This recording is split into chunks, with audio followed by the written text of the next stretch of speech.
enfant a-t-il un frein de langue restrictif gênant pour s'alimenter? Dans cette vidéo, on va voir ce qu'est un frein de langue restrictif. On va voir l'impact sur la maman, on va voir l'impact sur la lactation, on va voir l'impact sur le bébé et notamment sur son comportement et sur sa croissance. Cette vidéo n'a aucune valeur diagnostique, je vais vous donner des informations qui, si vous avez l'impression de remplir le tableau complet, vous amènera à consulter un professionnel qui pourra faire un examen précis de la bouche de votre enfant, de la tétée et éventuellement du suivi des courbes de poids de votre enfant. N'hésitez pas à vous abonner à la chaîne, mettre un pouce bleu pour aider d'autres mamans gratuitement grâce à cette chaîne. Qu'est-ce qu'un frein? Un frein de langue, la définition d'un frein, c'est qu'il ralentit. Le frein de langue, on va dire, c'est les tissus qui sont sous la langue, qui forment un petit trait, une petite lame verticale dans le plan sagittal, qui permet de retenir la langue et qui, en fait,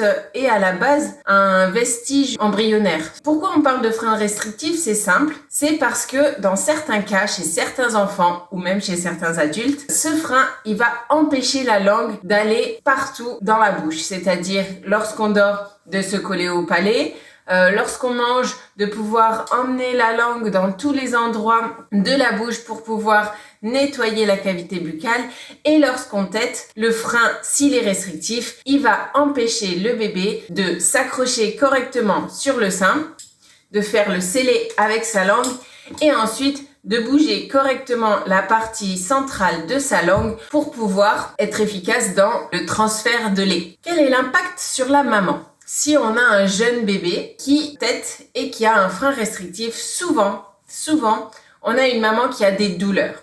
Attention, une maman qui a des douleurs ne veut pas forcément dire que le bébé a un frein restrictif. Ça, c'est souvent bien trop fait, ce raccourci-là. Mais effectivement, si la maman a des douleurs, ça vaut le coup aussi d'aller voir, en plus de la position d'allaitement, en plus du confort, en plus de la sensibilité de la maman, en plus de l'environnement bactériologique et fongique de la tétée, du sein, etc.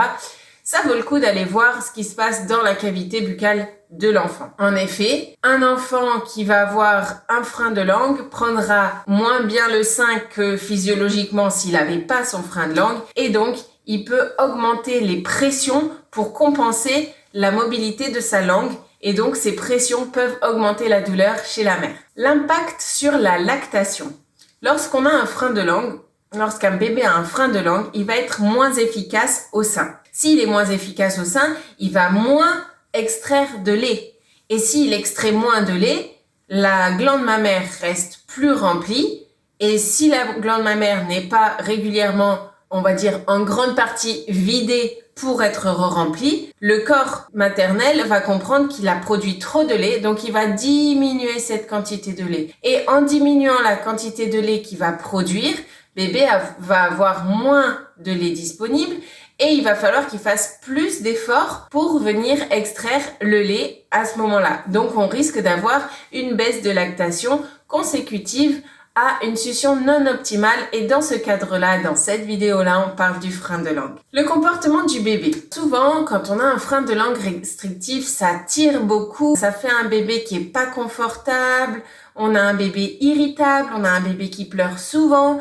On a un bébé qui va avoir peut-être un peu plus de reflux, un peu plus de gaz. On va avoir en fait un bébé très peu confortable, irritable, qui demande d'être au sein tout le temps. Du coup, on va avoir des parents qui sont sur les nerfs, sous tension et où c'est très dur de se reposer parce qu'on a un bébé qui se réveille souvent, par exemple. On a un bébé qui a pas de position confortable et du coup, ça va être tendu. Au niveau des conséquences physiologiques sur l'enfant, on va avoir un enfant qui prend peu de poids parce que peu de lait et souvent, comme il n'arrive pas à vider un sein, on va avoir un bébé qui prend peu de poids parce que le lait qu'il extrait n'a pas le temps de devenir épais et fort calorique. Donc, on va avoir une prise de poids moyenne, légère, on va dire à surveiller.